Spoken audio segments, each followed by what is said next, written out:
Você está vendo esse rio? E aquela colina? Não dá para ver muito bem, né?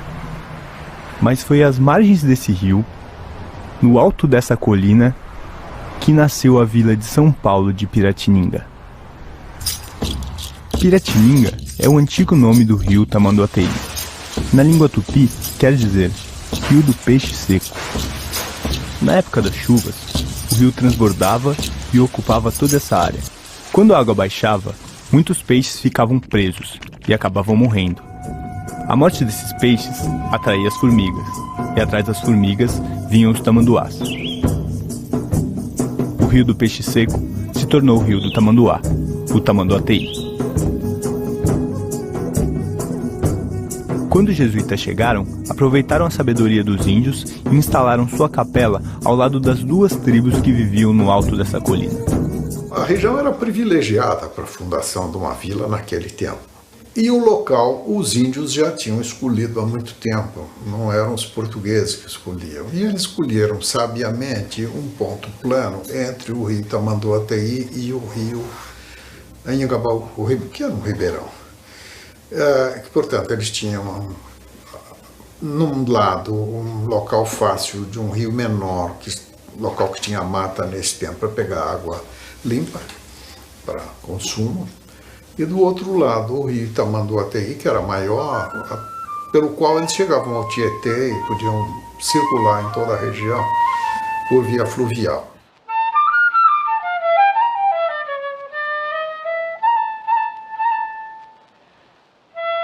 Durante aproximadamente 300 anos, a vila de São Paulo só existiu por causa desses dois rios. Hoje, a maioria nem nota sua existência. A máquina fotográfica chegou a tempo de registrar as mudanças que essa paisagem iria sofrer.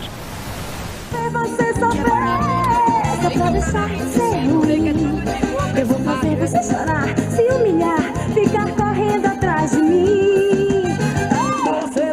Sabe aquele canal que passa ao lado do mercado municipal? Esse aí é o rio Tamanduateí. Um dia, ele já beirou a rua 25 de março. E nas suas margens havia um porto. Naquele tempo, essa já era uma área de intenso comércio popular. Ali se encontrava o Mercado dos Caipiras, local onde pescadores e produtores rurais comercializavam seus produtos. A expansão do café pelo interior do estado atraiu investimentos para São Paulo. Em 1867 é inaugurada a ferrovia São Paulo Railway, a única ferrovia que fazia ligação com o mar. Ela utilizou o Vale do Tamanduateí como rota, reforçando a posição estratégica da cidade como ponto de encontro de várias ferrovias.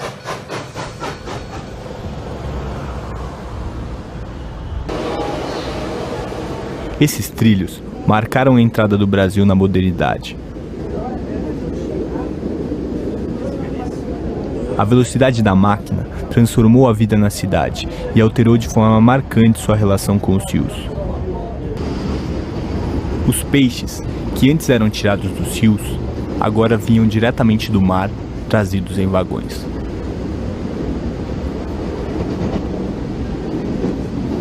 As distâncias se encurtaram e, pouco a pouco, Os rios, que eram a razão da existência da cidade, tornaram-se obstáculos ao seu crescimento.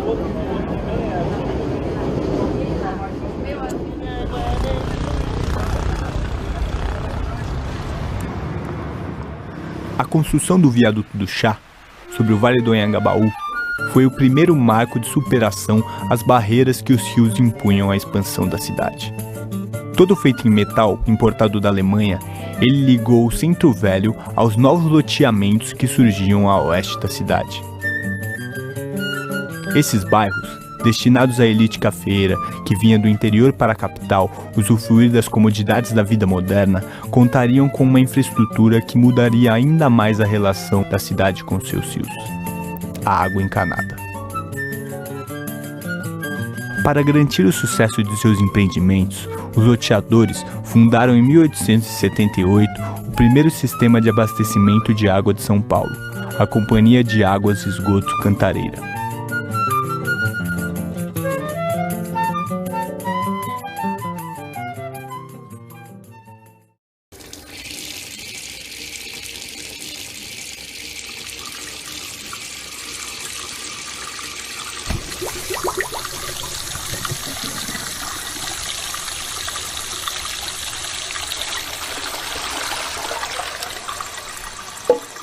Quanto maior o número de pessoas, maior a necessidade de água. Quanto maior o consumo de água, maior o esgoto gerado. Esse esgoto era despejado nas várzeas dos rios que cruzavam a cidade, o que causava um grave problema sanitário. O presidente da província, que seria o prefeito de hoje, já estava endividado, que é uma questão crônica, né? Precisava fazer caixa. E alguém deu uma ideia para ele e falou assim: olha, senhor presidente da província, por que o senhor não pega essa área aqui, que é o leito maior dos rios, que é um matagal cheio de mosquito, aproveita, né, essa questão dramática, né, das doenças, e a gente aterra, loteia e vende isso. Ou seja, os argumentos sanitaristas, né, e hidráulicos serviram para um verdadeiro objetivo mercantilista, né? A elite paulistana sonhava em construir uma cidade como as que vinha em suas viagens pela Europa. E seus rios não se encaixavam nesse sonho, não do jeito que eram. A solução escolhida foi transformar os rios, cortar suas curvas e afundar seu leito. Assim, eles levariam o esgoto mais rápido, para longe da nossa vista. O Tamanduateí se viu aleijado de suas antigas margens. O rio cedeu seu espaço e foi quem pagou a conta das reformas urbanas. Na década de 20, os dois rios que dividiam a cidade foram transformados em parques. O Parque do Anhangabaú, sobre o riacho com seu nome, já canalizado e enterrado, e o Parque Dom Pedro II, às margens do rio Tamanduateí. Os dois rios, entre os quais a cidade havia sido fundada, não representavam mais limites à sua expansão. Mas a metrópole crescia em ritmo acelerado. Em pouco tempo, ela se encontraria na mesma condição, barrada entre rios. Estes rios que nós temos, o Rio Pinheiros e o Tietê, são rios de planície. E rios de planície são lentos, serpenteiam na superfície por onde escorrem, formam meandros. Então esses dois rios aqui nossos eram cheinhos de meandros, bonito que você nem imagina, sabe? Serpenteando sobre a várzea. É que de uma cheia para outra eles até mudavam de lugar. E mudavam de lugar dentro de uma superfície que é a várzea de inundação periódica do rio. Essas áreas, ocupadas pelas águas apenas em uma fase do ano, despertavam enorme interesse imobiliário. As inundações castigavam a população mais pobre que se submetia a morar nas baixadas, o que criava um transtorno político, que alimentava as discussões sobre a canalização do rio Tietê. Nós tivemos aqui em São Paulo, na Escola Politécnica, dois embates ideológicos. Um do grande engenheiro sanitarista chamado Saturnino de Brito, Francisco Saturnino de Brito, que projetou, por exemplo, os canais de Santos. Ele era presidente da Comissão de Melhoramento do Rio Tietê em 1922, 1920. E como presidente da Comissão de Melhoramento do Rio Tietê, ele propunha o seguinte, o resgate, que ainda dava tempo, da orla fluvial urbana, do primordial logradouro público da futura metrópole. Ele dizia o seguinte, que nós devíamos garantir a integridade do leito maior, ou da várzea do Rio Tietê, que tinha uma largura média de 1 quilômetro a 500 metros. E, na verdade, para o Saturnino de Brito, toda a confluência de rio, aqui na metrópole de São Paulo, teria que ser formado um lago, como o Lago de Ibirapuera. Esse lago seria, na verdade, o coração, o núcleo aquático da formação de um cinturão de parque, né, com bosques e assim por diante. Então, essa era a visão sofisticadíssima do engenheiro Francisco Saturnino de Brito, que tinha como seu colega de trabalho, né, um antagônico, também chamado Francisco Prestes Maia. O Prestes Maia fez o livro dele, o famoso livro, que é o embate ao parque do Saturnino de Brito. Ele fez uma proposta que era o plano de avenidas para a cidade de São Paulo. Francisco Prestes Maia, junto com o Olhô Sintra, eram técnicos que falavam o que os empreendedores queriam ouvir, que era realmente justificar o tal desenvolvimento da cidade de São Paulo através de um plano de avenidas radial concêntrico. Moscou tem um sistema radial concêntrico, Lyon tem um sistema radial concêntrico, Viena também tem, a famosa Ringstrasse, Paris também tem. Só que o Prestes Maia, de modo maroto, sonegou a informação que antes de fazer o sistema radial concêntrico de avenidas, Viena já tinha o anel ferroviário. E antes do anel ferroviário, que é a mãe da ferrovia, a hidrovia, Viena já tinha o anel hidroviário do Novo Danúbio. Paris também tinha o anel hidroviário formado pelo Sena, Saint-Denis e Saint-Martin. Moscou também tinha o anel hidroviário, para depois fazer o anel ferroviário. Ele sonegou, como se estivesse queimando etapa. Eu vou queimar a etapa, eu não vou passar pela hidrovia nem para a ferrovia. Vou fazer uma única modalidade para o cara não ter alternativa, para realmente vender os carros. Senão eu vou dividir, né? Não vou vender carro, vou vender trem, vou vender barco, né?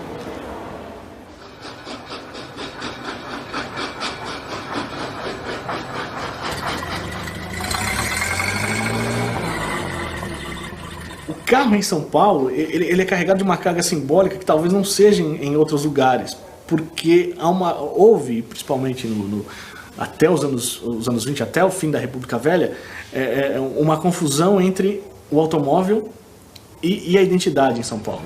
Ele se transforma numa peça-chave de um discurso de modernização, mas não um discurso de modernização como a gente conhece, um discurso de modernização progressista, mas uma modernização conservadora, que propunha transformar a cidade de São Paulo naquilo que os homens do PRP chamavam da Chicago da América do Sul, ou seja, uma cidade tipicamente americana, tomada por arranha-céus, autopistas, automóveis espalhados por toda a cidade. No ano de 1938, Prestes Maia foi nomeado prefeito de São Paulo e começou a concretizar as obras de seu plano. Para construir uma avenida, seria necessário desocupar uma grande área. O plano propunha utilizar os fundos de vale, área dos rios e dos córregos, para a construção dessas novas avenidas. Impróprias para a construção, essas áreas, úmidas e alagadiças, eram os espaços vazios na cidade, o que garantia baixos custos com desapropriações e a valorização dos entornos após a obra.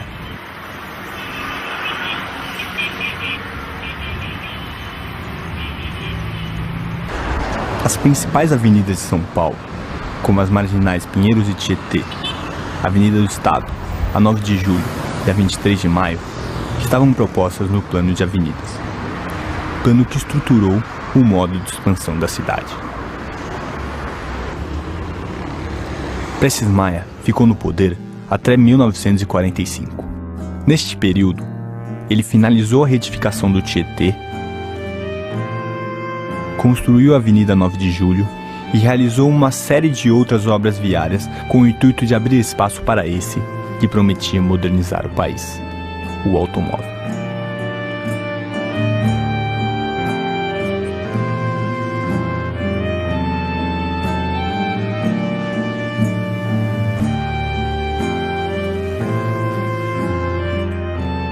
Nas décadas seguintes, várias outras avenidas fundo de vale foram construídas. A cidade crescia, e a cada nova baixada, seu córrego era canalizado e transformado em avenida. O plano de avenidas inaugurou uma prática que se estabeleceu como modelo na estruturação da cidade, onde o espaço das águas se transformou no espaço dos carros.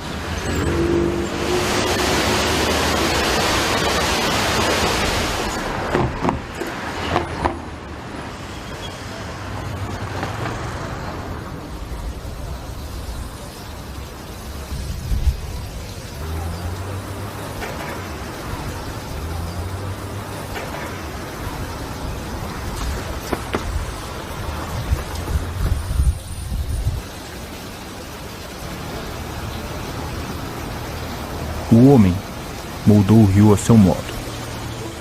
Colocou-o dentro de um cano e escondeu debaixo da terra, para não se ver na sujeira.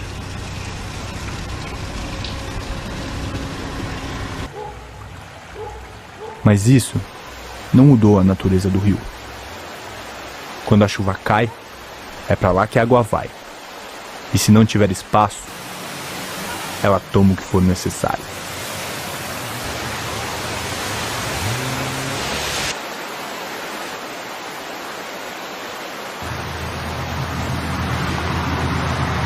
A urbanização de São Paulo foi uma coisa tão violenta que ocupou o lugar do rio. Então, enchente é coisa que nós inventamos, entende? Ela é produto da urbanização. O Tamanduateí, você vê, é um rio que nós chegamos nós utilizamos ali a seção hidráulica a mais confinada e a possível de se manter vazão, né? Quer dizer, é uma seção de concreto e uma parede vertical, né? Quer dizer, não tem mais como aumentar o rio ali. Nos anos 70, quando foi feito esse canal, a seção ali do Parque Dom Pedro II era considerada assim, olha, aqui para inundar, nós vamos precisar de uma vazão que ocorre, em média, uma vez a cada 500 anos. Hoje, essa vazão que era de 500 anos, certamente deve ter caído para 5. Já houve aí, recentemente, extravasamentos novamente no Parque Dom Pedro II.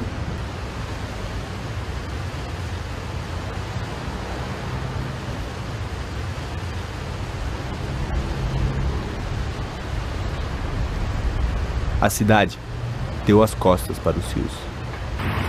O rio é sua base. Ninguém sabe. Ninguém percebe. Ninguém vê.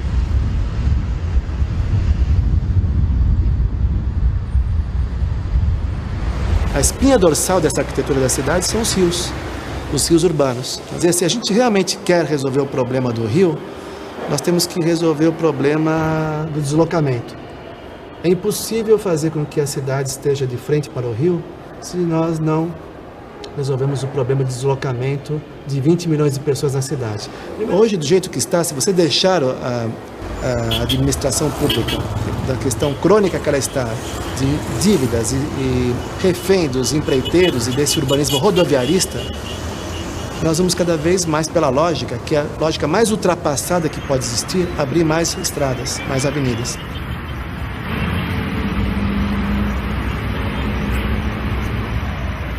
Seu acesso é perigoso. Seu contato proibido.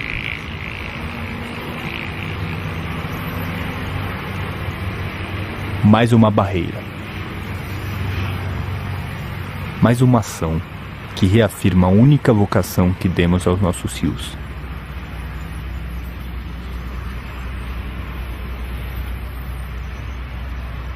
Canal de escoamento de água e esgoto.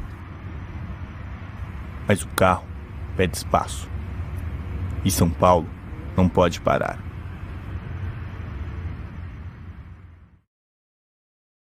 Você está vendo essas colinas? Essas ainda dão para ver, né? Mas provavelmente, em pouco tempo, essa paisagem será profundamente alterada. Aqui, no Parque Santa Luzia, em Mauá, nasce o rio Tamanduateí. Esse mesmo. E é também por onde passará o trecho leste do Rodoanel.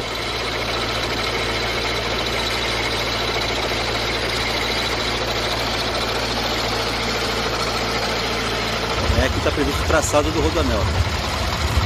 Segundo eles, não passa na nascente. A nascente está um pouquinho mais abaixo, né?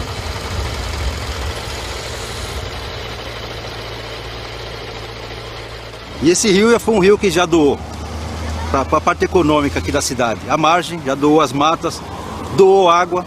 Hoje ele é um rio que está morto, né? Um rio que no consciente coletivo ele nem existe na realidade. As pessoas a poucos metros daqui não sabem que a nascente está aqui, em Mauá.